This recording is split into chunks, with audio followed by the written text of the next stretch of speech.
what's going on, dudes? It is David here. We're back with another video. Now, in this video, guys, we'll be talking about my top 10 official anime couples. Now, as you guys know on my channel, or the anime channel at least, you guys have seen a couple months ago that I kind of already did this type of video, but you guys obviously that some of the couples I put on there were not officially canon.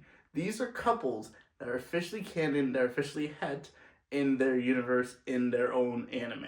So, we're going to start off with number 10. At number 10, we have Junichi and Yukana from My First Girlfriend is a Gal. Now, the reason why I like this relationship basically is the start of the relationship, it wasn't even serious. It was just Junichi asking Yukana because he wanted to basically get with her in terms of, like, sexually.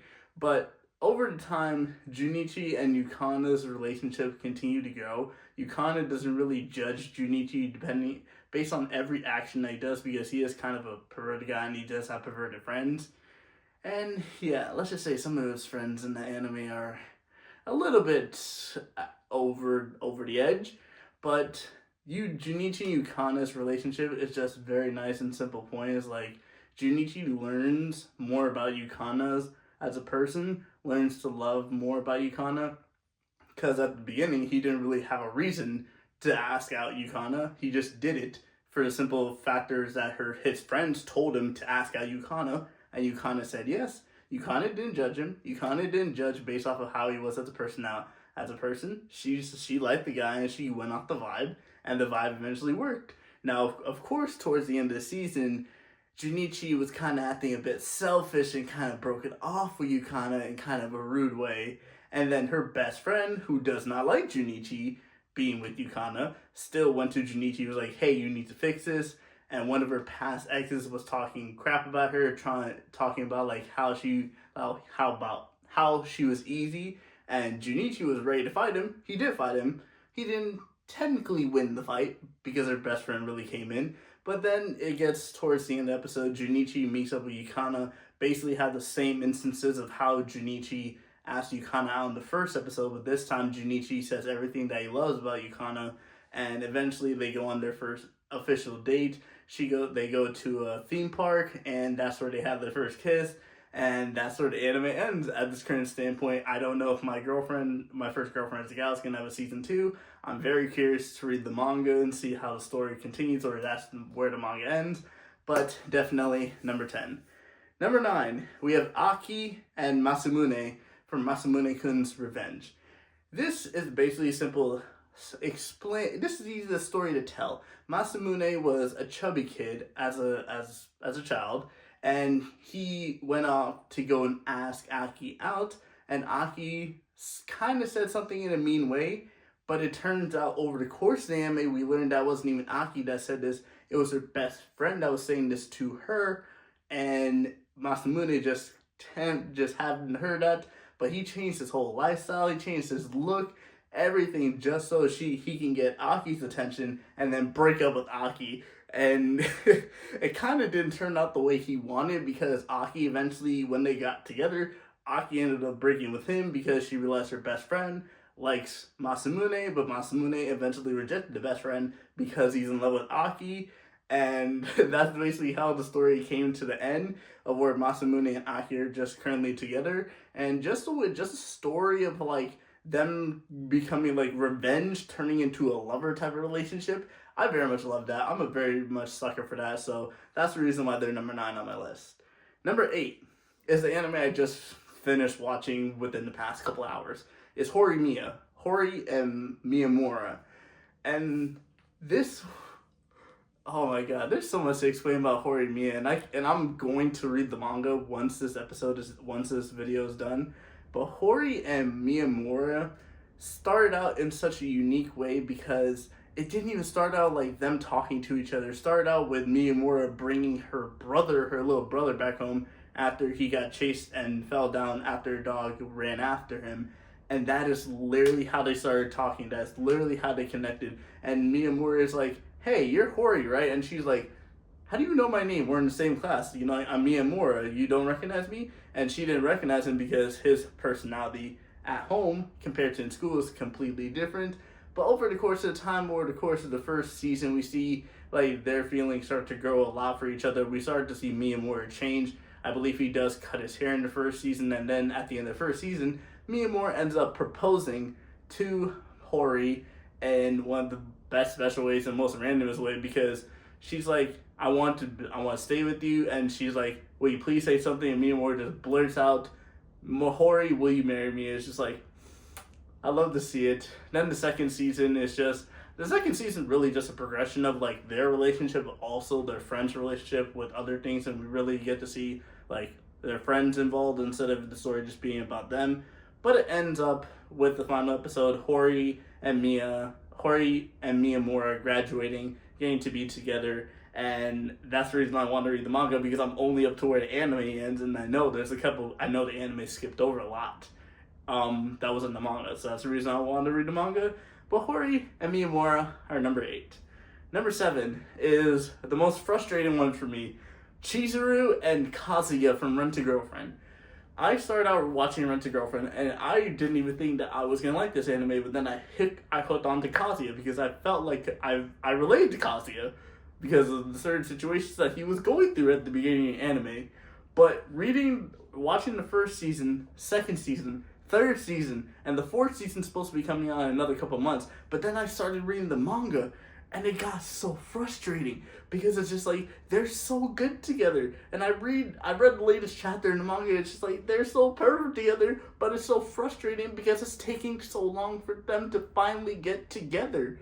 It should not have taken this long, especially in the manga, for them to get together this long. I can give you another perfect example that I'm going to talk about later. Komi and Tadano. Komi and Tadano got together within what?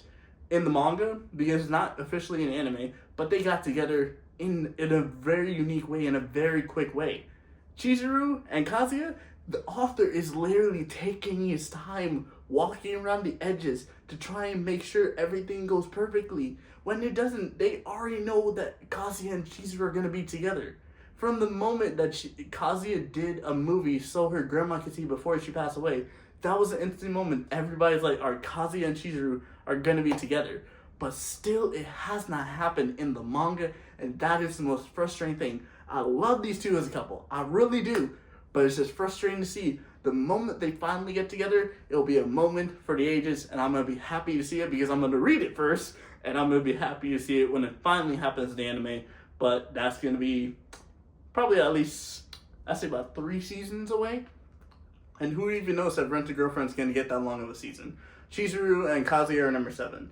Number 6, we have Mai and Sakata from Rascal Does Not Dream of Bunny Girl Senpai. I always call it just Bunny Girl Senpai, but still.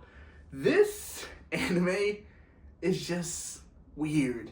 Because a lot of the tropes that happen, it's like relativity, oh my god, I can't pronounce it. It's like based off of like theories that happen. And over the course of time, with like, Sakata is the only one that can see Mai anytime she dresses up in the bunny girl, but in general, she's the only one that can see her. And it's just like, this is the one I feel like I can't really explain the most because I really need to watch the anime again. But I just like them, and just like the development of the relationship to the point where it comes to the final episode. I know I'm kind of skipping over this, but I really got to watch it again. But Sakata doesn't realize that Mai came all the way to see him, and he starts acting rude to her, and he was actually talking to another girl talking about another girl while Mai was there, trying to be there for him. He doesn't realize that her sister has to tell him that Mai came all the way for them to you. So then he goes all the way down to where Mai was, visits her, they get to spend some time together, get to share a moment while it's snowing.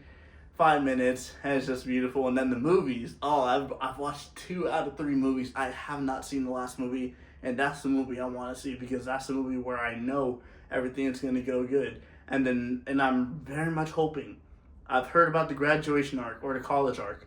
I'm very excited to see it, and I'm very excited to read more about it. So, Mai and Sakata are number 6. Now we get into my top 5. Momo and Okarun. And this is a couple that have only gotten into my favorites recently, because I've only started recently reading the Dandadan manga since, November this year?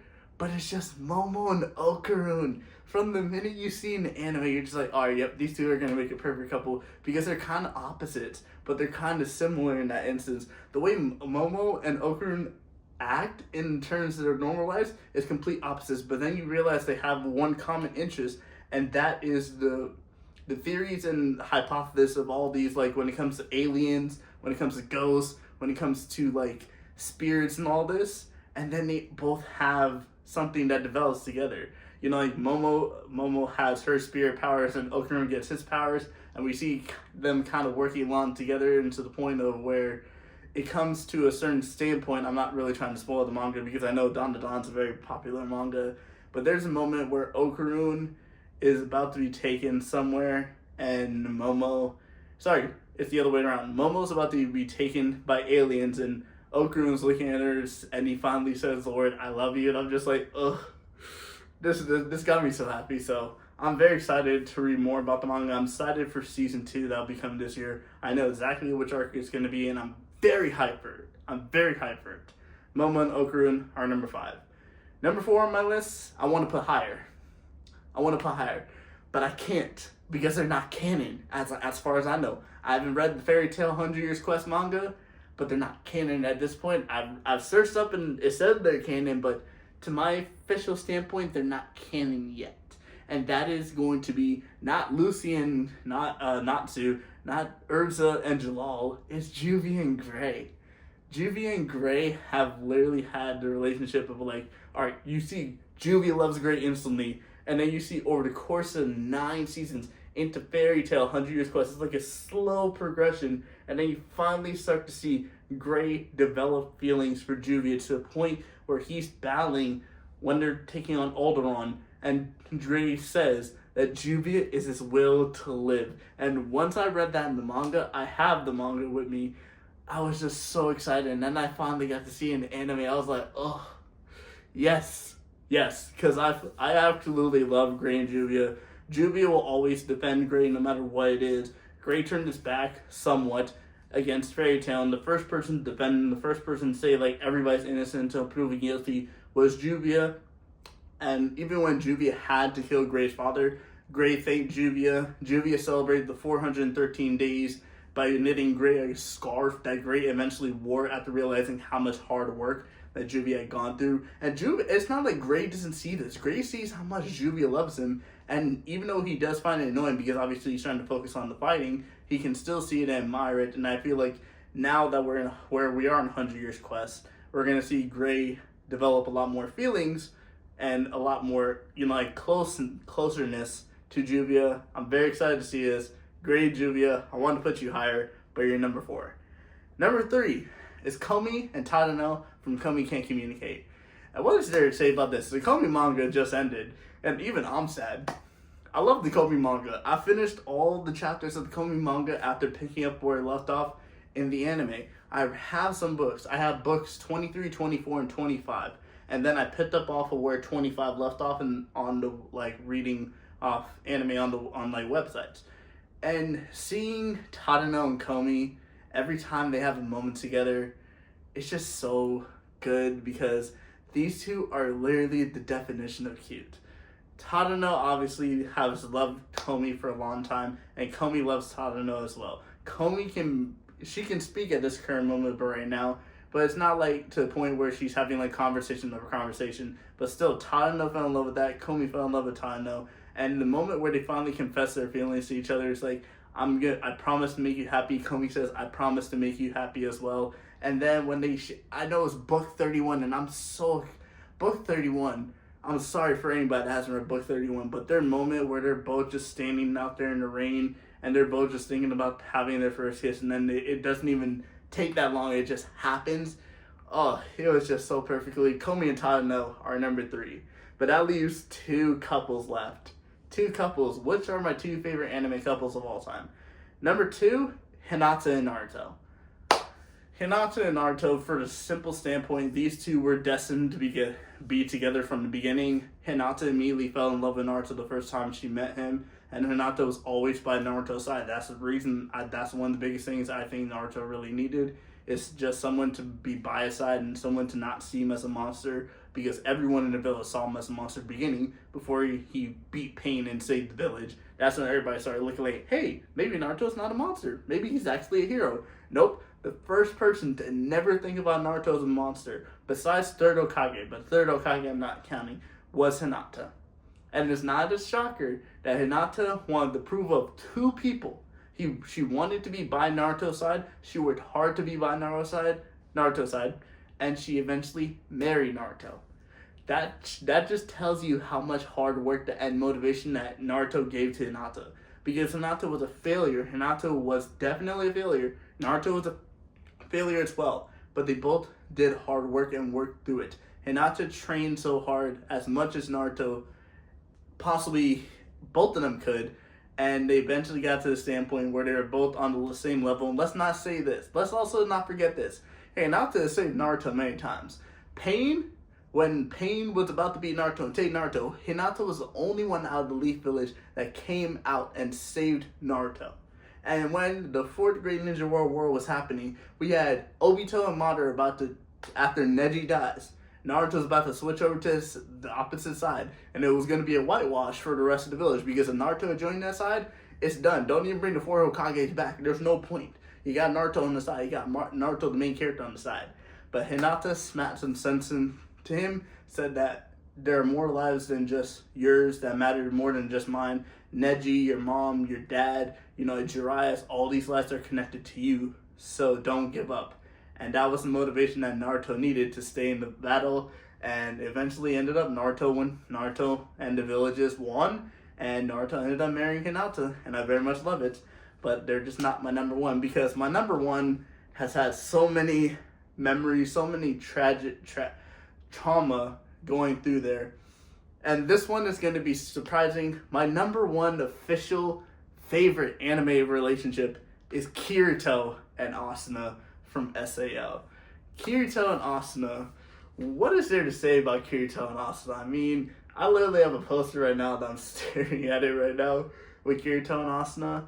These two, when they first meet, I would have never even thought that Kirito and Asuna were going to get together, because one, we barely even see what Asuna looks like up until they fight and what, but when they team up and we get their first instance of the switch where Kirito's like, they're fighting and Kirito says switch, it's just like, this kind of feels like it's going to work well. And then we see Asuna finally give her full look. Kirito's like, hey, if you really want to survive, you're going to have to get strong, you're just going to have to be better. And then Asuna eventually grows to be the second in command of the Knights of the Blood Oath, which is one of the most powerful guilds in SAO. And then Kirito, they meet later. Kirito's just like trying to chill after everything that happened with the moonlit black cats and Sachi, all of them dying from a trap. And then we see, then obviously continuing on, there's a lot to go through when it comes to Kirito and Asuna. But over the course of the first season, they deal with a lot of trauma. Asuna promises Kirito that she's not going to die because she has to protect him. She ends up saving him. They have their first kiss. Kirito asks Asuna if he can stay with her. They end up sleeping together. I don't really think they did anything really, but then Kirito says, we can get a house, then we can get, we can move to a 422, we can get a house, and we can get married. And they got married in SAO. SAO ends. Kirito has to go through ALO to try and rescue Asuna because she's still stuck in the game. He has to fight off what is consent. I'm not even going to get into that particular character. Kirito saves Asuna. They end up getting together. Then Kirito has to go in GGO, fight against Death Gun, almost dies. Asuna was always there by Kirito's side, to the point where in Old No Scale, Asuna starts losing her memories. Kirito has to stay there. Kirito reads Asuna's diaries, detailing every moment she's trying to remember as she's losing her memories, and he realizes how much Asuna does love him. And that is the moment where Kirito finally says, because up until the movie, Kirito has never said to Asuna, "I love you." But he says in the movie, they have their kiss, and then by the end of that movie, they're engaged. And Alicization. I don't really want to talk about Alicization, but dang, there's just too many moments from Kirito and Asuna. They've really gone through a lot. And they're literally my favorite couple. That's the reason why they're number one. They've gone through a lot of moments, a lot of trauma, a lot of just spending a lot of time together, and I just love it. So if we go back through it, number 1 is Asuna and Kirito, 2 is Naruto and Hinata, 3 is Komi and Tano, 4 is Juvie and Gray, 5 Momo and Okarun, 6 Maya and Sakata, 7 Chizuru and Kazuya, 8 Hori and Miyamura, 9 Ake and Masamune, and 10 we have Yukana and Junichi. So let me know your guys' opinions down in the comments down below, and I'll see you guys all next time. Peace.